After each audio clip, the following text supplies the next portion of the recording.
vou passar por várias coisas que a gente já estudou. Coisas que vocês já sabem, e isso vai se encaixando. Então, a gente vai ler hoje do verso 21 ao verso 42. Beleza?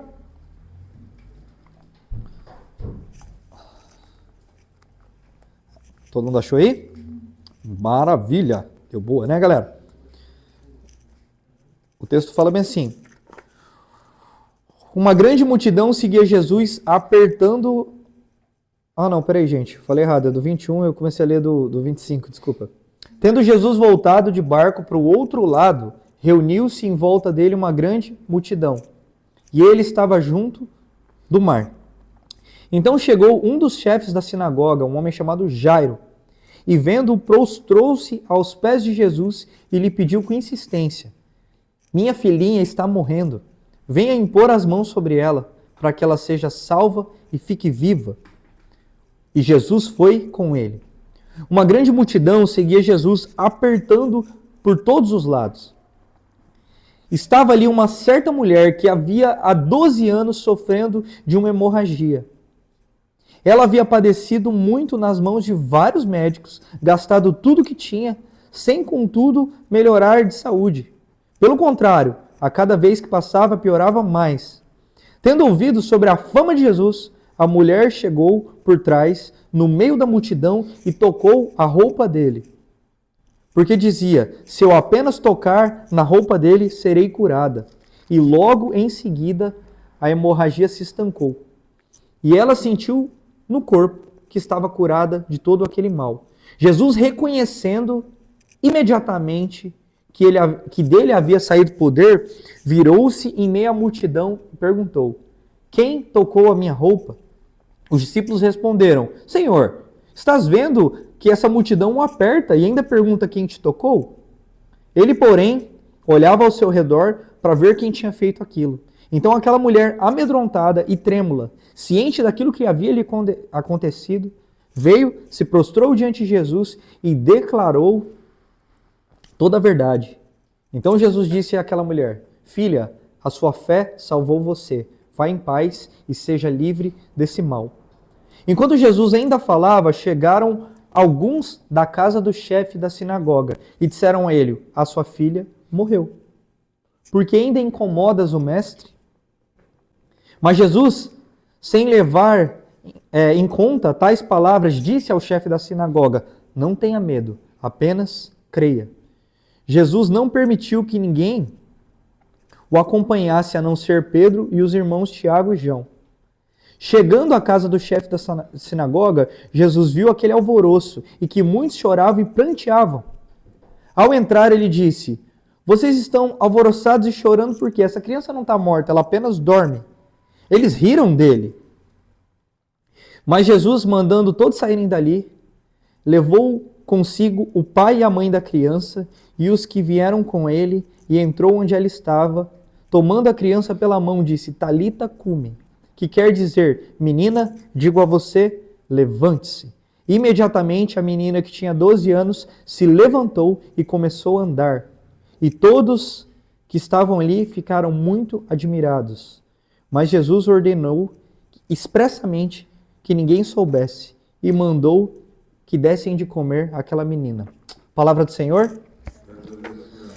Gente, hoje eu vou falar sobre Cristo, o Deus que se importa com o nosso sofrimento. O capítulo 5 de Marcos é um capítulo de dores. Ele começa falando sobre um homem que tinha sobre ele uma legião de demônios. Eu expliquei para vocês que essa palavra no grego, legião, era usada para representar chefes de exército. E geralmente era chamado de legião um grupo de 3.000 a 6.000 soldados. Então, por exemplo, vamos pensar em um país ao qual o contexto é bélico, que era esse contexto. Era um povo que tinha sido dominado pelo Império Romano. Todo mundo lembra disso? O Império Romano, ele dominava através das guerras, da força. Então, uma legião do Império Romano significava cerca de 3.000 soldados a 6.000, correto? O texto fala que existia um homem no capítulo 5 que tinha uma legião de demônios.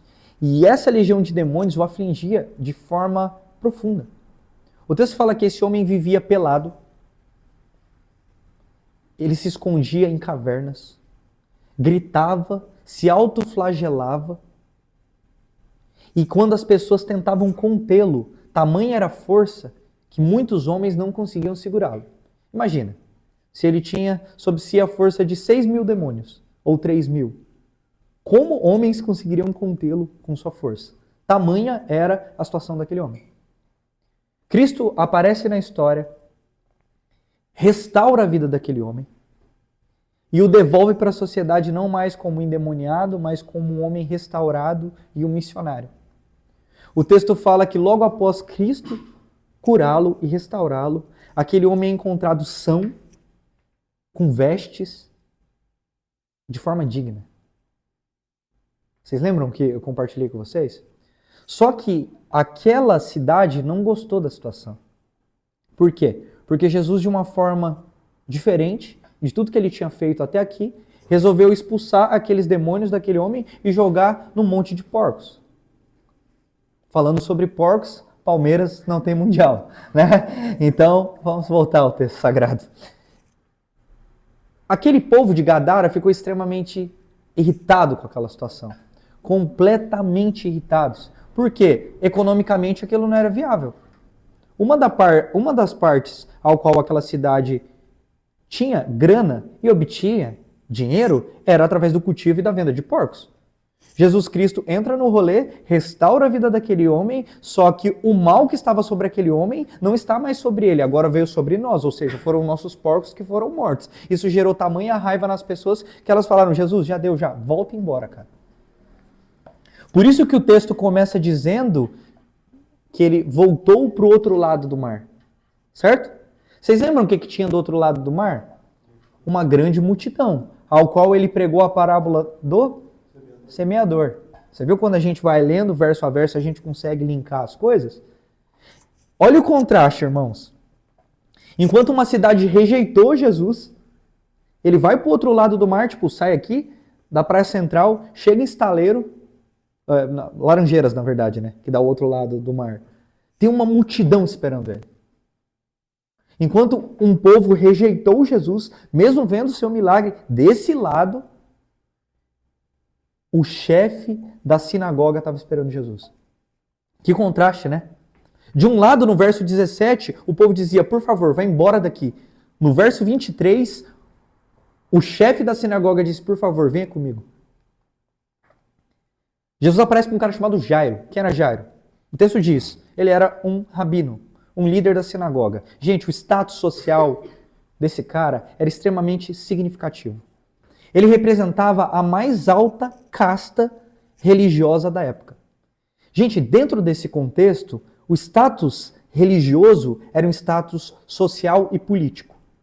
Participar da casta, da alta casta judaica, significava que você tinha credibilidade. Olhar para um rabino era como olhar para um ser político extremamente importante. Por quê? Porque as decisões dele impactavam muitas outras vidas. Diferente dos dias de hoje, onde olhar para um pastor ou para um padre, para muitas pessoas já é algo extremamente ruim, nesse momento era algo extremamente significativo. As pessoas olhavam e respeitavam de uma forma muito grande. Faz sentido o que eu estou querendo dizer para vocês? Ou seja, Jesus é rejeitado de um lado, quando ele chega do outro lado, o cara mais importante da cidade, tipo assim, um dos caras mais importantes de todo aquele ambiente estava esperando Jesus.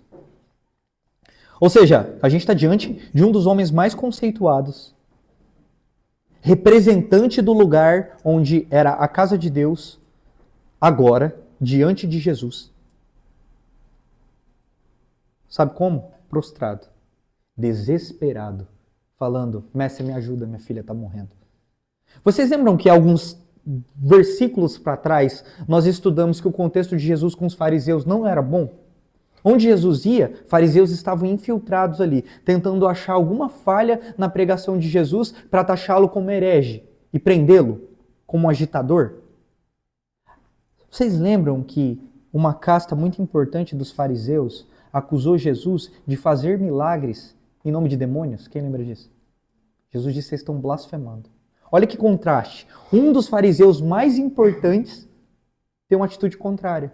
Ele está de joelhos diante de Jesus, implorando humildemente, faça alguma coisa por mim. Ao descer da sinagoga e ir até a praia onde Jesus chega, Jairo fez algo que os saduceus odiavam. E ele piorou ainda quando ele se ajoelhou diante daquele a quem os amigos dele da sinagoga queriam destruir. Não é isso que está acontecendo? Jesus prega o evangelho, as pessoas se maravilham com ele, mas os religiosos da época, não. Esse cara está dando muito trabalho. Ele está tomando gente da nossa religião. A gente tem que dar um jeito de parar ele. Jairo vai na contramão. Eu acredito que para Jairo tomar essa decisão de procurar Jesus, possivelmente ele já tinha esgotado todas as outras, entende? Sabe quando o cara faz de tudo e não tem mais salvação? Se você assistiu o filme Paulo, Apóstolo de Cristo, rola uma parada parecida. Tem um centurião lá importante que tá com a filha doente, ou a mulher, eu não lembro bem, a filha, né? E cara, tipo assim, dá tudo errado. E aí ele sacrifica, como ele era grego, ele sacrifica para os milhares de deuses e nada resolve. Aí ele procura Paulo e fala, Paulo, tipo, me salva, cara, porque minha filha vai morrer, já falei com todos os deuses aí, nenhum me ajudou, vai com o teu ajuda, entende? Eu acredito que foi mais ou menos nesse contexto. Jairo, mediante a todas as tentativas, a Bíblia não diz isso, não deixa claro, tá? Palavras do Bruno. Oi? Ele procurou Lucas, né, no filme. Então, enfim, a Bíblia não deixa isso muito claro, mas eu acredito que Jairo, ele foi percebendo a situação, a filha dele foi piorando e de repente ele falou, cara, não tá legal, isso vai dar muito ruim. E o que acontece? Ao mesmo tempo que a filha dele estava piorando, havia umas conversas de que um tal de Jesus, lá de Nazaré, que ia nos lugares e grandes coisas aconteciam. Mesmo os fariseus atacando Jesus, dizendo que ele fazia isso em nome de demônios, cara, uma coisa era real, milagres aconteciam, certo? Isso não dava para ser questionado. Uma vez Jesus cura um cego de nascença, os caras olham para Jesus e falam bem assim, uma vez Jesus cura um cego de nascença, ele sai todo feliz contando para todo mundo, o povo chega nele e fala bem assim, não, quem te curou foi um pecador. O cego olha para ele e fala, não sei se era pecador ou não, eu sei que antes eu não enxergava, agora eu tô vendo. Então, era difícil pegar Jesus, entende? Ele era irrepreensível. E esse homem, ele desce da sinagoga e ele vai até a praia onde Jesus, um problema para a casta farisaica dele está. Em plena humildade, ele se coloca de joelhos diante de Jesus. Nesse texto você vai ver que se colocar diante de joelhos em Jesus se repete. Certo? Vocês lembram um detalhe que lá nos primeiros versículos, quando o demônio vê Jesus, que estava no Gadareno, ele diz, imploro que não nos atormente. Ou seja, até os demônios, eles reconhecem a autoridade de Jesus, até os inimigos de Jesus aqui estão reconhecendo a autoridade dele, porque em tese esse homem era um inimigo de Jesus. Vocês estão entendendo o que eu estou querendo dizer? Quando ele se coloca diante de Jesus, a gente aprende algumas coisas com ele. A primeira coisa que é, ao se prostrar diante de Jesus, Jairo não apenas pediu ajuda, ele entregou tudo. Sabe por quê? Como líder da sinagoga, a reputação dele ali tinha acabado de acabar. Entende? Enquanto todos os amigos deles perseguiam Jesus, tipo assim, esse cara atraiu o movimento, entende? Era isso que estava acontecendo. Como líder na sinagoga, a influência que ele tinha, o prestígio dele, a partir daquela atitude, estava em jogo. Vocês conseguem compreender isso? Estrategicamente não era bom o que ele estava fazendo. Ainda assim, mediante ao sofrimento da filha, você acha que ele se preocupou se as pessoas iam julgar ele ou não? Você acha que ele estava preocupado se ele ia perder uma estrelinha entre os caras da sinagoga? O amor dele pela filha dele revelava a sua prioridade. Jairo sabia que a filha dele continuar viva era muito mais importante do que qualquer título, responsabilidade que ele tinha. Vocês conseguem compreender isso? A atitude desse homem foi extremamente radical. Ele teve coragem, muita coragem, porque aquela atitude podia custar a cabeça dele dentro da sinagoga. Vocês conseguem entender o que eu estou querendo dizer? Ele deixou muito claro que a filha dele era mais importante que as coisas. Ao contrário de muitos líderes religiosos da época que atacavam Jesus, blasfemando, dizendo, você faz milagres em nome de demônios, Jairo se coloca de joelhos diante de Jesus e falando, você tem poder para curar minha filha, basta você tocá-la. É isso que ele diz, impor as mãos sobre ela é tocar. A atitude dele é completamente diferente e demonstra fé. Demonstra uma fé que está disposta por causa do objeto da fé, que é Jesus, perder muitas coisas. Faz sentido? Às vezes a gente quer cortar algo sem estar disposto a sangrar. Mas é difícil você cortar algo sem sangrar. É difícil você fazer um omelete sem quebrar o ovo. Seguir Jesus significa perder muitas coisas. Mas o benefício que nós temos aos pés de Jesus é sempre infinitamente maior do que qualquer coisa que nós venhamos a perder por Ele. Vocês entendem isso? Vocês realmente entendem isso? Tudo aquilo que Cristo nos dá ao segui-lo é infinitamente maior do que qualquer coisa que a gente venha perder por causa dele. Então, Cristo, o Deus que se importa com seu sofrimento, olhando a atitude de Jairo, se compadece dele. É isso que o texto diz. Reparem bem. Após aquele homem se prostrar diante de Jesus, deixando literalmente sua cabeça a prêmio, Jesus, olhando tamanha fé dele, se compadece dele e o segue. O segue até onde? Até a casa dele. Isso na teologia é chamado de sanduíche marcano. Lembra que eu ensinei para vocês?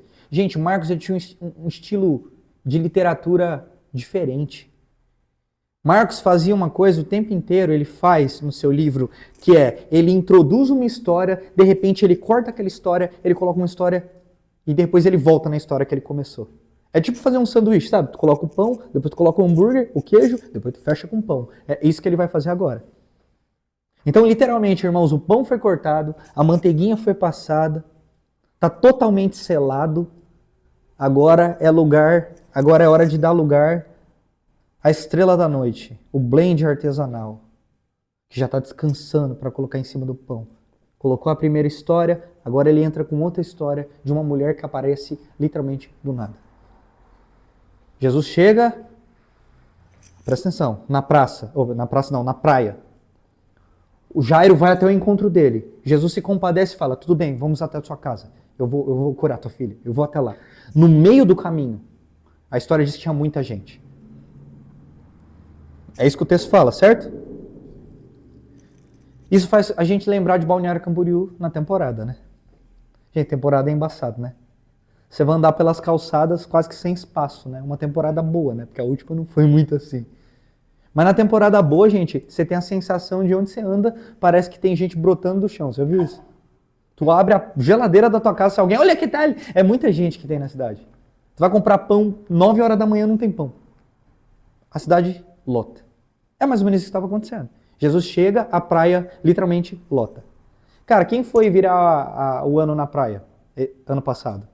Ano passado um monte de gente existiu, eu fui. Mas no ano retrasado foi punk, vocês lembram? Cara, não dava, mano. Eu fui levar a minha irmã, a Rita, em casa, de moto, mano. A gente gastou, sei lá, 1 hora, Rita. Mais, 1 hora e pouquinho, mano, começou a chover. Naquele dia, Satanás estava furioso, irmãos. Brincadeira, mas foi muito ruim. Tinha muita gente. Muita gente. E é mais ou menos isso que está rolando. O texto diz que enquanto Jesus ia até a casa de Lázaro, tipo assim, eles estavam andando... Lázaro, eu falei? Era só para perceber se vocês estavam prestando atenção no sermão. Brincadeira. Enquanto Jesus vai até a casa de Jairo, tinha muita gente. Ao passo de ficar meio que apertando ele assim, sabe? Tipo, dá licença que o mestre está indo. Cara, pensa na situação do Lázaro, todo feliz. Cheguei até Jesus... Verdade, né? Esse aí é outro Lázaro. Semana que vem eu vou pregar sobre Lázaro. Brincadeira. Mas o Jairo tava, tipo, todo feliz, cara. Jesus me atendeu, ele tá indo pra minha casa, minha filha vai ficar bem. Entende? Ele tava feliz, concorda comigo? Ele chega triste, agora ele tá feliz. Só que no meio do caminho aparece outra mulher. O texto fala que essa mulher tinha uma hemorragia. Gente, no contexto dessa época, a doença dessa mulher não era uma simples doença. Essa doença crônica que há 12 anos essa mulher tratava. O texto diz que ela já tinha gastado todo o dinheiro que ela tinha e parece que só piorava. Era um estigma social. De acordo com a lei judaica, algumas doenças deveriam fazer com que aquela pessoa fosse excluída do convívio normal. Correto? É isso que acontece. Levítico 15, do verso 25 ao 27 diz isso. Aquela mulher, ela tinha uma doença, que era uma hemorragia, que era um fluxo de sangue, algumas versões falam. Então, por onde ela andava, podia acontecer de sangue começar a ser jorrado. Vocês entendem que saneamento básico não tinha do jeito que a gente tinha hoje, não tinha como ele ir numa Panvel comprar uma coisinha para resolver esse problema. Então, aquela doença que ela tinha criava um estigma onde ela não podia estar em alguns lugares e era a própria lei que dizia isso. Assim como o gadareno. Por causa da aflição e dos demônios, ele era excluído da sociedade. Essa mulher tinha muitos problemas. Só que, gente, a fé dela era muito grande. Porque mesmo ela entendendo e sabendo mais do que ninguém que ela é excluída socialmente da vida da comunidade, assim como aquele homem possuído por espíritos malignos, a situação dessa mulher é muito doida, porque ela, por um momento, dá um passo de fé e coragem que pouquíssimas pessoas teriam. Vocês entendem que essa mulher ia até aquele lugar cheio de gente, com a situação que ela tem, poderia colocar literalmente um alvo no meio da testa dela e ela ser expulsa dali? Era isso que acontecia. Se você estudar sobre o contexto da época, algumas doenças como a dela, como a lepra, se uma pessoa com lepra ou uma pessoa com esse tipo de doença chegasse, a galera expulsava dali, falava, sai daqui, todo mundo se afastava, porque eles acreditavam que se encostasse naquela mulher, aquela doença passaria para eles. Eram outros tempos, era assim que eles enxergavam isso. Mas ela tem coragem, e o texto mostra o porquê da coragem dela. A coragem dela não é porque ela era louca, irresponsável. A coragem dela é porque ela acreditava que se ela encostasse em Jesus, ela seria curada. Vocês conseguem entender? Ela sabia que o remédio que nenhum médico tinha dado era Jesus para a dor dela. Como a gente precisa ser parecido com essa mulher, né? Existem dores, existem problemas nas nossas vidas que o remédio é Jesus. Só que a gente precisa ter muita coragem para deixar ele entrar e tratar. Vocês entendem? A palavra-chave aqui no verso 27 é tocou. No grego é raptonai. Significa literalmente ter contato físico. Ou seja, no meio daquela galera, aquela mulher deu um jeito de estender a mão e toca nas vestes de Jesus. Na hora ele percebe que alguma coisa aconteceu. O texto diz que Jesus percebe que dele saiu poder. Agora pensa na cena. Jesus está andando, está cheio de gente, certo? A galera tentando meio que passar, igual no Réveillon aqui na Orla. De repente Jesus para e fala, alguém me tocou. Os discípulos olham e falam, tá.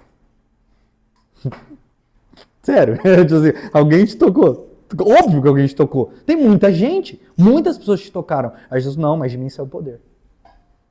E o texto diz que Jesus começa a olhar e essa mulher se apresenta. Gente, Jesus sabia quem tinha tocado nele? Ele sabe todas as coisas, não sabe? Então por que ele começou a olhar? Porque ele não só curou essa mulher, ele estava restaurando a dignidade dela. Igual ele fez com o gadareno. Não era só sobre curar um aspecto da vida dela, era devolvê-la nova, plena, perfeita. Vocês conseguem entender isso? Jesus cura aquela mulher, ele devolve a dignidade para ela, igualzinho ele fez com aquele homem de Gadara. Isso revela o poder transformador de Jesus. Como igreja, eu sempre digo, nós acreditamos no evangelho todo, tem que ser pregado todo ao homem todo. Não existe uma área da sua vida que o evangelho não deve tocar. O evangelho deve transformar a sua vida plenamente. Ele tem que transformar a sua vida intelectual, ele tem que transformar a sua vida emocional, ele tem que transformar a sua fé. Não tem como você ser crente e o evangelho atingir só algumas áreazinhas da sua vida. Ele tem que atingir tudo. Isso significa que todas as suas tristezas, todas as suas dificuldades, elas vão ser transformadas pelo evangelho e de muitas feridas, dores que você teve, mesmo essas dores que você acha que são o objeto central da tua vida. Porque imagina como era a cabeça dessa mulher. 12 anos sofrendo com o diabo dessa doença. O texto diz que ela gastou todo o dinheiro que tinha.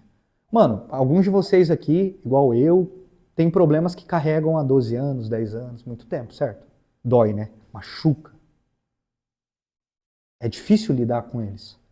Mas Cristo é aquele que é soberano sobre todas as coisas e tem poder para te curar, restaurar. Você consegue entender?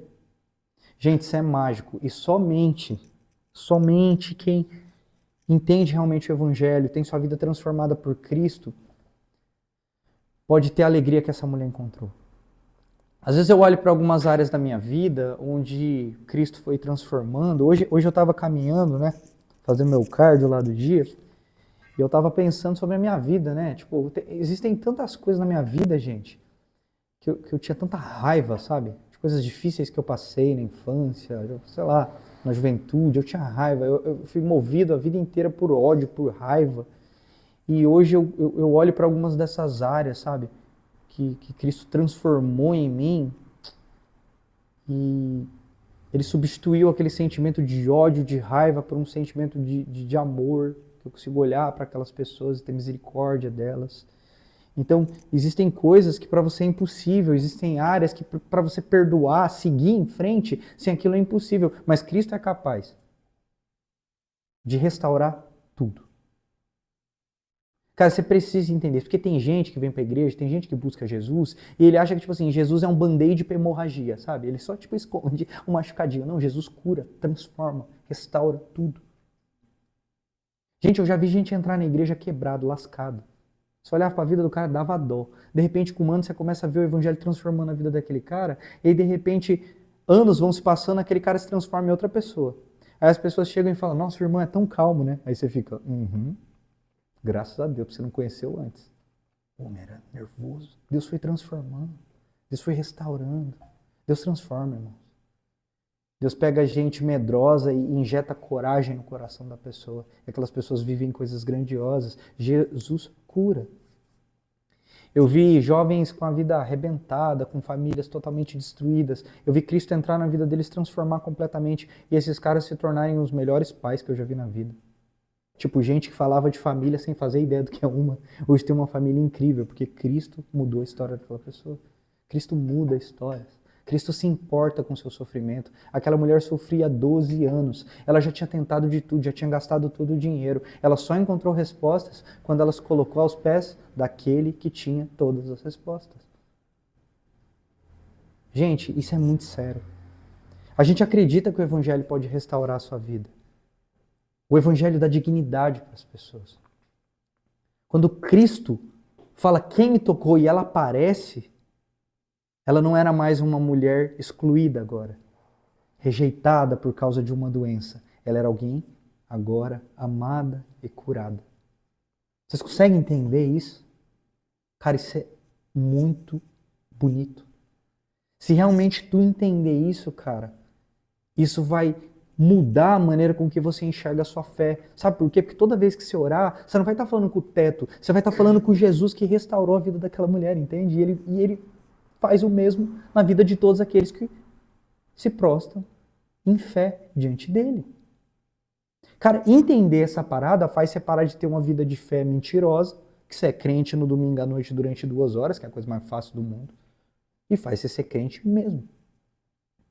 A gente cantou um monte de música sobre Deus não nos deixar entender isso aqui, significa que terça-feira, quando o problema bater na tua porta, você olhar dentro do teu quarto, aquele caos, você vai se colocar diante de joelhos diante do mesmo Jesus que essa mulher se colocou. E vai falar, pai, tá aqui? Eu tô aqui. Teve momentos da minha vida de tamanha dor e sofrimento que eu me lembro que tinha fases que eu me deitava no chão da minha casa, assim, eu não conseguia nem mais ficar de joelho orando, eu me deitava no chão e falava, Jesus, hoje eu não consigo mais te falar nada, eu só queria que você ficasse um pouquinho aqui comigo. E aquilo era tudo, porque Jesus ia transformando as coisas. É sobre isso, galera. Sabe? Cristo pode transformar qualquer história de maldição, de tristeza, em uma nova história. Por mais difícil que tenha sido sua vida, por mais complexa que que tenha sido sua vida, Cristo está diante de você. Se em fé você reconhecer a sua autoridade, Ele pode transformar completamente sua história. E isso abrange todas as áreas da sua vida. Cristo transforma, irmãos. Cristo transforma. Cristo transforma histórias de maldição em bênção. Ele dá vida. Amém? Enquanto Cristo dava dignidade e restaurava a vida daquela mulher, acontece algo nessa história complexa. Aí a gente vai para outra camada. Já selou o pão, colocou um hambúrguer, um queijinho, agora vem tipo um bacon, mais uma camadinha dessa história e, sei lá, uma cebola caramelizada.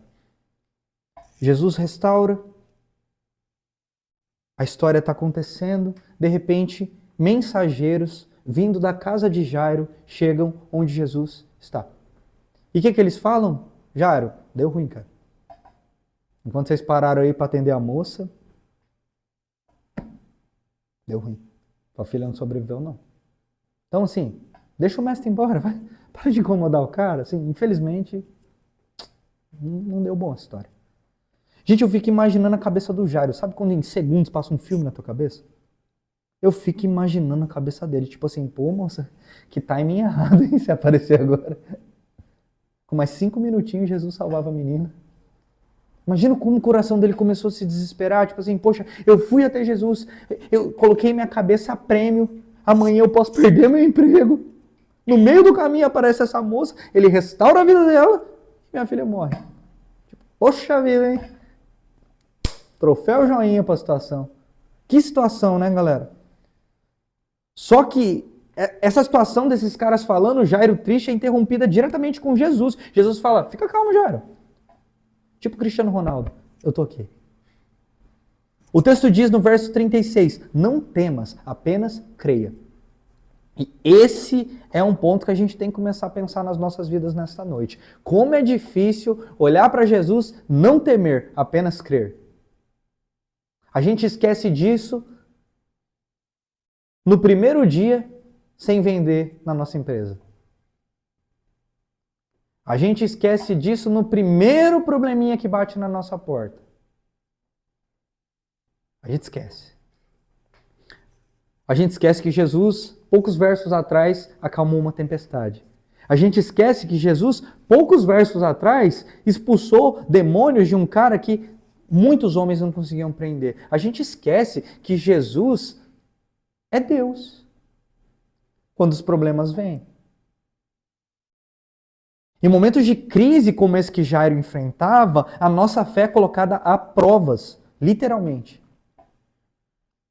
Ventos fortes sopram, ondas de dor e medo avançam, quase virando o barco da nossa confiança. É nessas horas que a gente tem que olhar para onde? Para dentro do barco e perceber que Jesus Cristo está ali. E que se Ele está ali, está tudo bem. Ele tem força e é soberano sobre qualquer coisa. Sobre as palavras dele, vento e mar se acalmam. Sobre as palavras dele, espíritos demoníacos são expulsos. Pelas palavras dele, dignidade é restaurada, curas acontecem. Amém? É disso que esse texto está falando. Jesus olha para o Jairo e fala, calma, eu estou aqui. A gente vai para sua casa. Creia. E essa é uma das grandes dificuldades da nossa fé, porque andar com Jesus não significa que está tudo bem. Andar com Jesus significa que a gente vai ter que aprender dia a dia ali como alunos dele, aprender a acreditar nele, por exemplo. Os discípulos andavam com Jesus, certo? Eles viram todos esses milagres? Viram? Mas os caras continuavam vacilando. Por quê? Eram pecadores como a gente. Pecadores como a gente vacilam.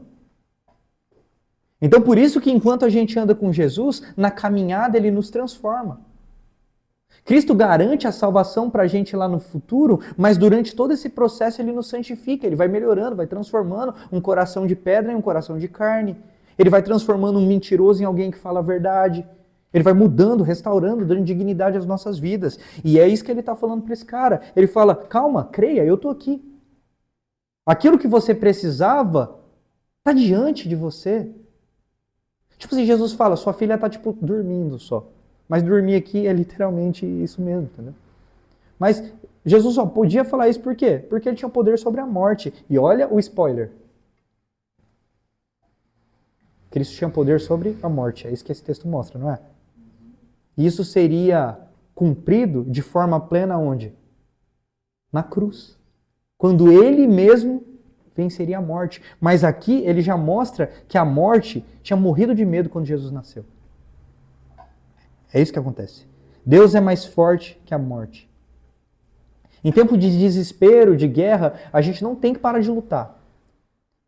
A fé genuína nos chama a não olhar para as circunstâncias externas, mas olhar para quem está com a gente. Vocês entendem que os discípulos se desesperaram porque a tempestade estava muito forte, o barco estava quase caindo? Ou seja, porque eles estavam olhando para a tempestade, eles estavam olhando para as ondas, certo? Mas a resposta estava onde? Dentro do barco, Jesus. Lázaro ficou preocupado por quê? Porque ele estava olhando externamente, ele estava olhando para a situação, ele estava olhando para o que os caras falaram, mas por um momento ele esqueceu que quem resolvia tudo, que tinha acabado de resolver o BO da mulher de 12 anos, estava ali o tempo todo, só ele não viu. Jairo, eu falei Lázaro de novo? Caraca, mano. Galera do YouTube, tá ruim isso aí, mas vamos lá. É o Jairo, né? É só para ver se vocês estão atentos. É por isso que a Bíblia nos ensina que todas as coisas cooperam para o bem daqueles que amam a Deus, entende? Cristo é mais forte que a morte. Agora que o sanduíche está quase pronto, vem a parte final, né? O alface? Agora está terminando o sanduíche lá do Marcos Burger, limitada. O pão se fecha e o lanche mais perfeito acontece. Jesus vai até a casa daquele homem. Jairo. Assustaram, né? Jairo. Quando Jesus chega na casa daquele homem, ele faz algo interessante. Ele fala, eu só quero que Pedro, Tiago e João venham comigo. E a mãe e o pai. É como se Jesus quisesse esconder de todas aquelas outras pessoas o que ia acontecer e revelar apenas para pessoas escolhidas a dedo. Louco isso, né? E aí ele entra dentro do quarto e ele dá uma ordem para aquela menina. A forma com que Jesus Cristo cura essa menina é tão diferente quanto a forma com que ele curou o carinha endemoniado. Ele dá uma ordem. A palavra Talita Cumi expressa uma espécie de comando. Saca? Uma voz de comando. Tipo, o que ele disse para aquela menina é: levanta, ergue. É disso que esse texto está falando. Então, essa palavra Talita, no aramaico, é um dialeto da Galileia. Ela é formada de forma diminutiva por Talit e que significa menina. Então Jesus entra, olha para aquela menina e ele fala: menina, levanta. Pega na mão dela e a guria levanta. Gente, imagina como o coração da mãe e do pai ficou. Cara, os caras estavam desesperados. Em um instante, um cenário de morte, caos, se torna um cenário de alegria. É aqui onde a justiça e a paz se encontram e nasce a alegria. Porque o rei está nesse quarto. O rei está nesse quarto. Cristo reina soberano sobre todas as coisas. Onde há morte, ele chama a vida.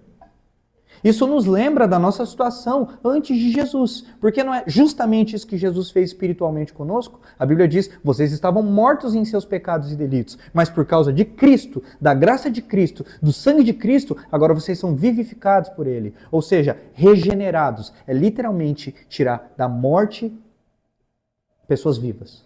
Só Cristo pode fazer isso. Por isso que a salvação é de graça, porque dar vida a um morto somente um Deus pode fazer. Ninguém pode fazer isso. Assim como Cristo ressuscitou aquela menina, Ele nos chama a viver por Ele.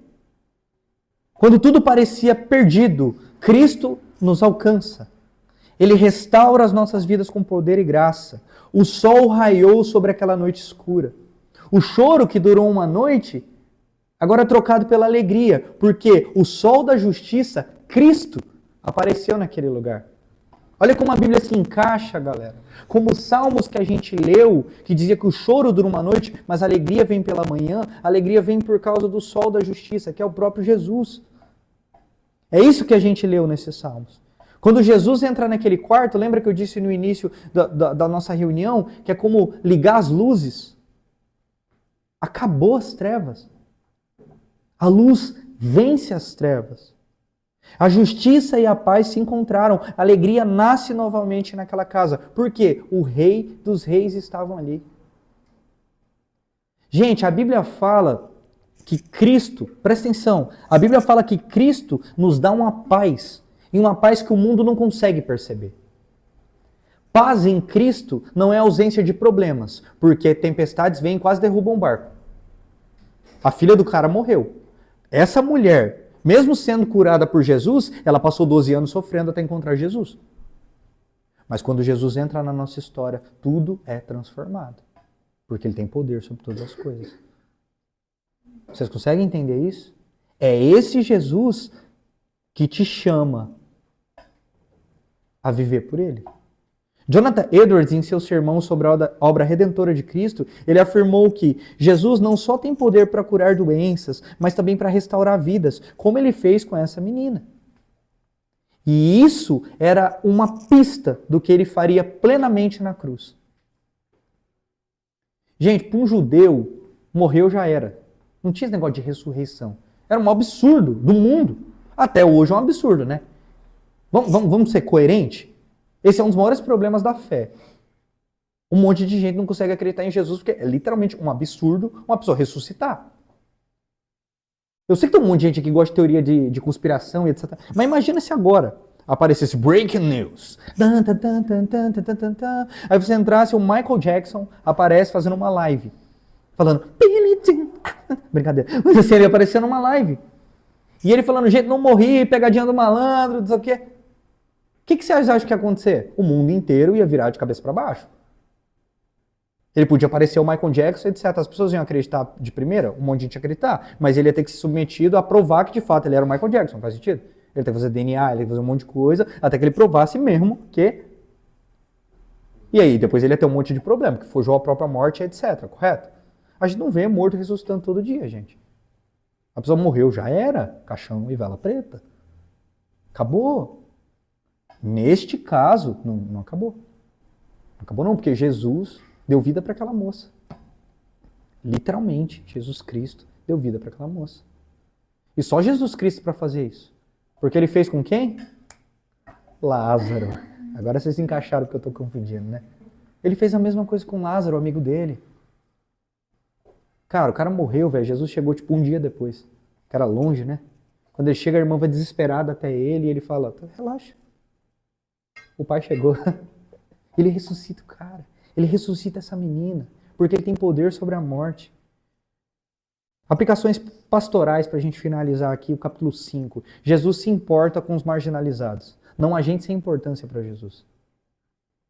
Jesus restaura e dá dignidade para pessoas que a sociedade já não viam mais esperança e expectativa.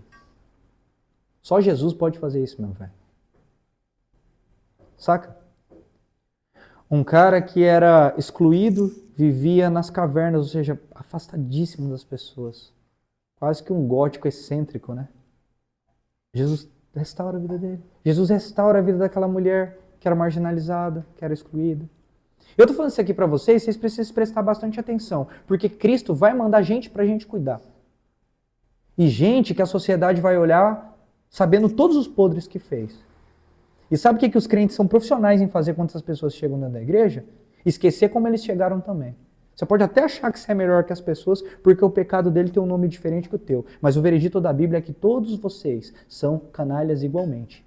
Pecadores que merecem o inferno. Mas Cristo restaura e dá vida. Ou seja, no dia que pessoas piores que você chegarem aqui, lembra que Cristo restaura e transforma a vida dessas pessoas. E que você não é juiz sobre nada. Amém? Amém. Porque se você fazer gracinha, a gente se acerta. A igreja é um lugar onde pecadores vêm encontram Jesus e saem daqui transformados. Não é uma bagunça também não, né? Não dá para ficar aqui fazendo um monte de cagada lá fora, etc. Mas as pessoas chegam aqui arrebentadas e Cristo vai transformando a vida delas. Então, o nosso papel é quando essas pessoas chegarem, estender a mão para elas e ajudá-las a chegar até Jesus. Porque se Jesus não tivesse aparecido para aquele gadareno, se Jesus não tivesse aparecido para aquela mulher que estava sofrendo há 12 anos e para a filha de Jairo, a história deles não tinha salvação. Mas quando ele apareceu, a salvação existia. Porque ele é a nossa salvação. Amém? Então, quando pessoas em situações complicadas, pessoas difíceis aparecerem diante de nós, o nosso papel é pegar a mão delas e ajudar elas a encontrarem o Cristo que nos salvou. Amém? É responsabilidade de vocês. Jesus Cristo cura corações partidos, como o daquela mulher. Há 12 anos sofrendo, sem esperança, totalmente debilitada, mas que quando encontrou Jesus, não encontrou apenas a cura física, mas uma restauração completa, emocional, espiritual. Restaurou sua alma que estava completamente quebrantada. Amém? Cristo pode fazer isso na sua vida. Jesus Cristo traz vida onde há morte. A filha de Jairo é um exemplo. Amém? Presta atenção. Assim como Cristo deu vida para aquela mulher, Ele pode dar vida para todos aqueles que nele creem. Ele dá vida a todos aqueles que nele creem. Amém? Se você crê em Jesus hoje, mesmo que morto, Ele vai regenerar a sua vida, Ele vai te dar vida. Presta atenção. Se você está longe de Deus, se você está afastado de Deus, você está igualzinho àquela menina, cara. Você está desenganado, meu velho. Já era. Mas se Cristo entrar na sua vida, igual Ele entrou naquele quarto, Ele pode transformar completamente a tua vida. Isso vai impactar a sua vida e também a vida daquelas pessoas que estão ao seu redor. Porque foi isso que aconteceu. Imagina como virou o coração daquele pai depois dali. Imagina como foi o coração daquela mãe depois dali. O evangelho na sua vida não vai só restaurar a sua vida, mas ele tem poder de impactar as pessoas que estão perto de você, sua família, seus amigos. E tudo isso aponta para quem fez o milagre, ou seja, aponta para Jesus. E as pessoas olharem para a vida do Eric, do Raul, da Andressa, da Lari, de todo mundo aqui, e falar, cara, olha, eu não era muito fã desse negócio de Jesus, não. Mas ao olhar para a sua vida, quem você era antes, quem você é hoje, cara, esse tal desse Deus deve existir mesmo. Porque não faz sentido. Uma pessoa mudar tanto, ser transformada. É nisso que eu creio, sabia? E esse capítulo 5 nos mostra que Cristo não nos abandona. Cristo é um Deus que se importa conosco. Quando Deus fez tudo lá no Éden, a Bíblia diz que Ele olhou para tudo e disse, era bom. Gente, imagina Deus olhar para uma coisa e falar que é bom. Realmente era bom, né? O problema é que o homem pecou. Quando o homem peca, gente, ele diz tipo assim, Deus, não preciso de você não. Deixa eu fazer do meu jeito. Sabe? E aí, o homem fez do jeito dele. E deu muito ruim, né? Cá estamos nós nessa bagunça. Então o sofrimento faz parte da vida. Não porque Deus fez sofrimento para amaldiçoar todo mundo, mas porque o sofrimento é uma maldição daquilo que a gente fez contra Deus. Entende? Deus foi aquele que fez tudo perfeito. Vocês conseguem compreender isso? Essa bagunça foi a gente que fez. Vai na praia depois do dia 1 para tu ver a bagunça. Tem tudo, qualquer coisa jogada lá, velho. É a gente que fez aquilo lá, com as coisas que Deus fez. É a gente que instaurou essa bagunça. Só que, diferente do que o teísmo aberto acredita, que Deus fez a humanidade, o deísmo, desculpa, fez a humanidade, jogou dados assim, tipo, se virem. Agora, problema de vocês, Cristo se importa. Cristo se importa. E ele diz bem assim, vinde a mim todos os cansados e sobrecarregados, e eu lhes darei alívio. Deus tem me dado o privilégio de cuidar de alguns de vocês de perto. E eu sei que muitos que estão aqui têm histórias muito difíceis. São pessoas sofridas. Pessoas que estão passando, já passaram, e uns que ainda vão passar por tempestades complicadíssimas. Por sofrimento, por problemas que talvez que carregue durante muitos anos, como essa mulher. Isso é inevitável, tá? A gente aprendeu no sermão sobre tempestades, que as tempestades são inevitáveis, elas acontecem sem com que a gente espere, elas não deixam aviso. De repente vem, e num telefonema tua vida pode mudar, entende? A vida é assim. Infelizmente, essa bagunça se chama a existência. Mas Cristo não deixa a gente jogado. Ele se importa conosco, Ele nos ama, Ele quer nos transformar. Ele quer que você entenda que não é uma questão de ter ou não ter tempestades. É uma questão de quem está com você no barco, entende? Não é uma questão de ter ou não ter uma doença. É de quem eu encontro que pode me curar. Existem coisas dentro de vocês que somente Cristo pode fazer. E a minha oração é que você, de fato, se encontre com esse mesmo Jesus que a gente está estudando toda semana. Porque a melhor coisa que aconteceu na minha vida foi o dia que Jesus apareceu na minha história e me encontrou. E é isso que eu queria para cada um de vocês. Eu posso ajudar, eu posso orar por vocês, eu posso emprestar os meus ouvidos, a gente pode abrir a nossa casa, mas somente esse Cristo pode entrar no quarto e mudar tudo, entende? Eu posso até ali estar no cantinho ali, porque ele chamou para entrar, mas meu papel é só te apresentar ele. Quem muda é Jesus, entende? Então a minha oração é que nesse momento realmente Cristo desperte no seu coração a salvação, que ele encontre você. Porque, sério mesmo, gente, não vale a pena viver uma vida sem Deus.